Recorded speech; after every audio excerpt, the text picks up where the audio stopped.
Assalamualaikum warahmatullahi wabarakatuh. Perkenalkan, nama saya Devi Emanuddin dari Prodi Perbankan Syariah. Di sini saya akan menjelaskan materi tentang pendapatan nasional dalam perspektif ekonomi Islam. Pendapatan nasional dalam ekonomi Islam menekankan pada prinsip-prinsip keadilan, distribusi, aktivitas ekonomi yang halal, dan perhatian pada kesejahteraan sosial. Dipahami sebagai hasil dari usaha produktif yang mematuhi prinsip syariah. Pendapatan nasional juga terintegrasi dengan konsep zakat untuk kepentingan umum dan kesejahteraan sosial. Dengan menjauhi riba dan spekulasi serta memprioritaskan keberpihakan kepada golongan yang lemah. Pendapatan nasional dalam ekonomi Islam menjadi alat untuk mencapai tujuan-tujuan sosial, ekonomi, dan spiritual yang membawa kemakmuran yang berkelanjutan bagi seluruh masyarakat. Pengukuran kesejahteraan ekonomi dalam ekonomi Islam juga memperhitungkan aspek spiritual dan kemanusiaan. Dalam ekonomi Islam, pendapatan nasional dianggap sebagai hasil dari usaha yang adil dan sesuai dengan prinsip-prinsip syariah. Prinsip-prinsip keadilan, distribusi, penghindaran riba dan spekulasi, serta perhatian pada golongan lemah menjadi landasan yang utama. Melalui pendekatan deskriptif, penelitian ini memberikan pemahaman yang mendalam tentang pentingnya prinsip-prinsip syariah dalam pengelolaan ekonomi. Perhitungan GNP sebagai ukuran tingkat kesejahteraan juga dikritisi dalam ekonomi Islam. Hal yang membedakan sistem ekonomi Islam dengan sistem ekonomi lainnya terletak pada parameter yang digunakan, yaitu falah. Falah merupakan kesejahteraan yang sebenar-benarnya di mana komponen rohani yang diikut sertakan. Variabel konsumsi dalam pengukuran pendapatan nasional, perspektif Islam menjelaskan bahwa konsumsi yang dapat dilakukan rumah tangga hanya konsumsi barang dan jasa yang bersifat halal.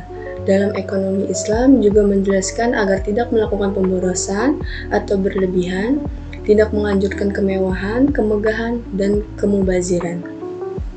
Variabel belanja pemerintah dalam ekonomi Islam menggambarkan penggunaan anggaran berdasarkan fungsi negara Islam, misalnya digunakan untuk pendidikan, infrastruktur, ketahanan, dan keamanan serta dakwah Islam dan lainnya. Di sini ada kegunaan data pendapatan nasional. Yang pertama ada mengetahui struktur ekonomi suatu negara. Yang kedua ada mengukur tingkat kemakmuran suatu negara. Yang ketiga ada menilai prestasi kegiatan ekonomi. Dan keempat menentukan tingkat pertumbuhan ekonomi yang dicapai. Dan yang kelima ada pendapatan. Dan kelima ada dasar dalam membuat ramalan dan perencanaan. Selanjutnya ada pendapatan nasional selalu berkaitan dengan pertumbuhan ekonomi karena menjadi salah satu tolak ukurnya.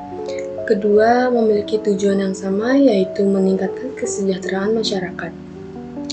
Dalam ekonomi Islam, pertumbuhan ekonomi yang baik didukung oleh pembangunan ekonomi Islam yang bertujuan mengurangi kemiskinan, menciptakan ketentraman, kenyamanan, dan tata susila dalam kehidupan, sehingga semua aspek saling bersinergi dalam mencapai kesejahteraan masyarakat. Di sini saya akan menyimpulkan dari materi yang di atas. Dari pembahasan yang telah dipaparkan di atas, penelitian ini mendapat beberapa kesimpulan. Yang pertama yaitu